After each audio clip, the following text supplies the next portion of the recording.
सर्वेभ्यो नमो नमः। सभी का स्वागत है आज के इस वीडियो में।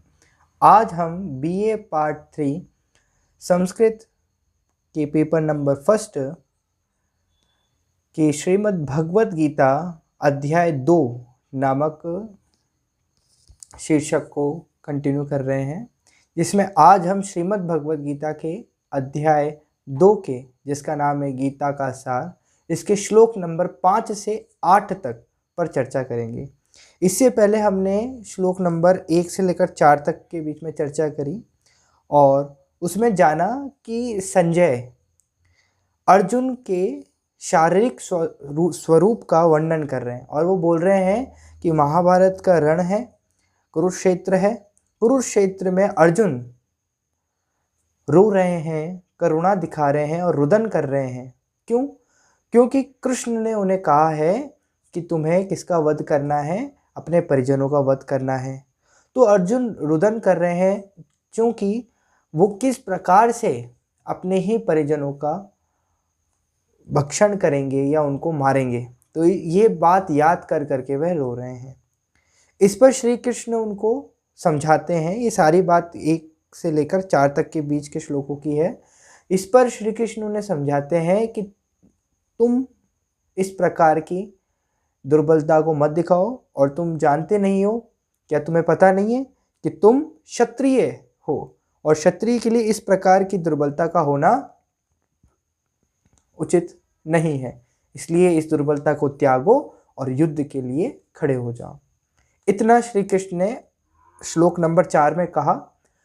अब ये बात जब अर्जुन ने सुनी तब अर्जुन कृष्ण को जवाब देते हैं, यानी उनके जो उन्होंने बात कही है उनके समझ में नहीं आया, तो उन्होंने श्लोक नंबर 5 में ये वाला श्लोक कहा, गुरून् हत्वा ही महानुभवान् श्रेयो भोक्तुम भिक्ष्यम पीह लोके हत्वार्थ कामास्तुम गुरु निहेव भुंजिये भोगनानृ धीर प्रतिग्धान। मतलब ऐसे महापुरुषों को जो मेरे गुरु हैं, उन्हें मारकर जीने की अपेक्षा इस संसार में भीख मांगकर खाना अच्छा है। ये कौन बोल रहा है? ये अर्जुन बोल रहा है। किसको बोल रहा है? भगवान कृष्ण को। क्या बोल रहा है कि ऐसे महापुरुषों को जो मेरे गुरु हैं, उन्हें मारकर जीने की अपेक्षा इस संसार में भीख मांगकर खाना अच्छा है, भले ही वे सांसारिक लाभ के इच्छुक हों। कौन? भीष्म पितामह, कृपाचार्य और जो दुर्योधन है, जो सारे कौरव हैं, उनके बारे में अर्जुन कहता है कि भले ही वह सांसारिक लाभ के इच्छुक हों, किंतु हैं तो गुरुजन ही। यदि उनका वध होता है तो हमारे द्वारा भोगे प्रत्येक वस्तु उनके रक्त से सनी होगी। ये अर्जुन का कहना है। और अर्जुन यही नहीं रुकते हैं, आगे भी वह कहते हैं, वो बोलते हैं, न चेत द्विद्यम कतरन्नौ गरियो यद्वा जयम यदि वा नो जयेयुः यानेव हत्वा न जिजीविषाम स्थे अवस्थिताः प्रमुखे धार्त राष्ट्राः। वो कहता है, हम यह भी नहीं जानते कि हमारे लिए क्या श्रेष्ठ है, यानी हमारे लिए क्या सही है, उनको जीतना या उनके द्वारा जीते जाना।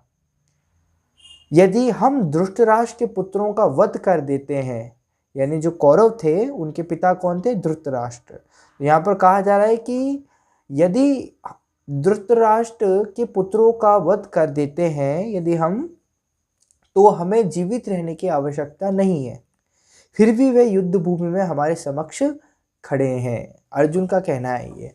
अर्जुन अभी विस्मय में है, उसको कुछ समझ में नहीं आ रहा है। वो कह रहा है, मुझे यही नहीं पता भगवान। ये अभी तो वो भगवान नहीं कह रहा, क्योंकि अभी तो वो मित्र ही है श्री कृष्ण, क्योंकि मित्र के रूप में ही ले रहा है वो। भगवान जब उनको स्वर्ग अपना विश्व रूप दिखाते हैं तब जाके वो भगवान कहते हैं। लेकिन अभी वो ये कह रहे हैं कि मुझे समझ में नहीं आ रहा कृष्ण कि मैं क्या करूं, मेरे लिए क्या सही है। क्या उनको हराना सही है या उनके द्वारा हारे जाना, मैं हार जाऊं वो जीत जाए, या उनको हरा दूं या मैं जीत जाऊं? क्या है दोनों में से? कुछ समझ में नहीं आ रहा। तो फिर वो और आगे बढ़ते हैं और वो बोलते हैं, अर्जुन ही बोलते हैं, कार्पण्य दोषोपहत स्वभावः पृच्छामि त्वां धर्मसम्मूढचेतः यच्छ्रेयः स्यान्निश्चितं ब्रूहि तन्मे शिष्यस्ते अहं साधि मां त्वां प्रपन्नम। वो कहते हैं, अब मैं अपनी कृपण दुर्बलता के कारण अपना कर्तव्य भूल गया हूँ। मुझे कृपण दुर्बलता ने घेर लिया है और मैं अपना कर्तव्य भूल गया हूँ और सारा धैर्य खो चुका हूँ।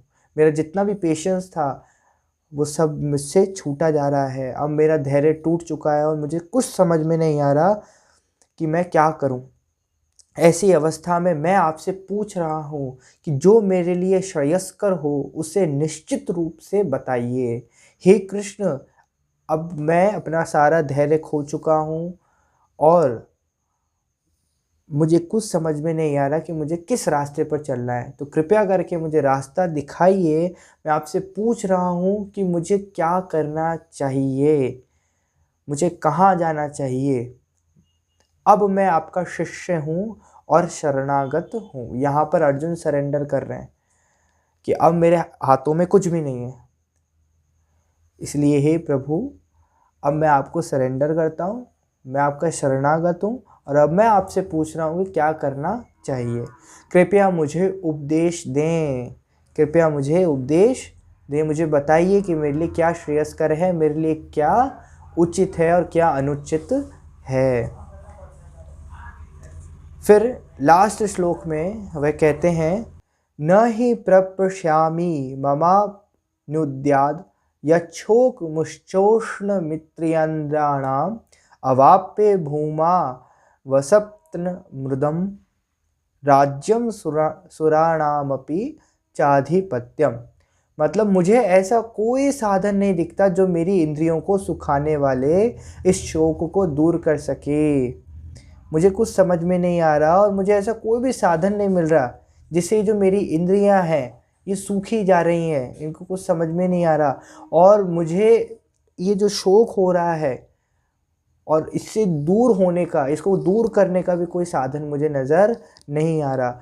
स्वर्ग पर देवताओं के आधिपत्य की तरह इस धन धान्य संपन्न सारी पृथ्वी पर निष्कंटक राज्य प्राप्त करके भी मैं इस शोक को दूर नहीं कर सकूंगा। हे कृष्ण, अगर मैंने अपने ये सभी जो भाई हैं, गुरुजन हैं, इनको अगर मार भी दिया और हस्तिनापुर के सिंहासन पर मैं बैठ भी गया तो जीवन का हर सुख मेरे पास होगा, जीवन का हर सुख मेरे पास होगा। फिर भी मैं सोच पा रहा हूँ कि मैं कभी भी ये जो शोक हो रहा है मुझे अभी, इसको कभी दूर नहीं कर पाऊंगा।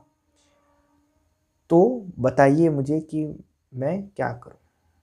इस प्रकार से 8 श्लोकों तक का हमने पढ़ लिया है। आगे हम आगे श्लोकों की बात करेंगे कि अर्जुन ही अभी बात कर रहे हैं और अर्जुन अपनी व्यथा को श्री कृष्ण के सामने, भगवान श्री कृष्ण के सामने रख रहे हैं। तो आज की वीडियो में इतना ही। आगे आने वाली वीडियो में हम आगे के श्लोकों पर चर्चा करेंगे। आज के लिए इतना ही। धन्यवाद।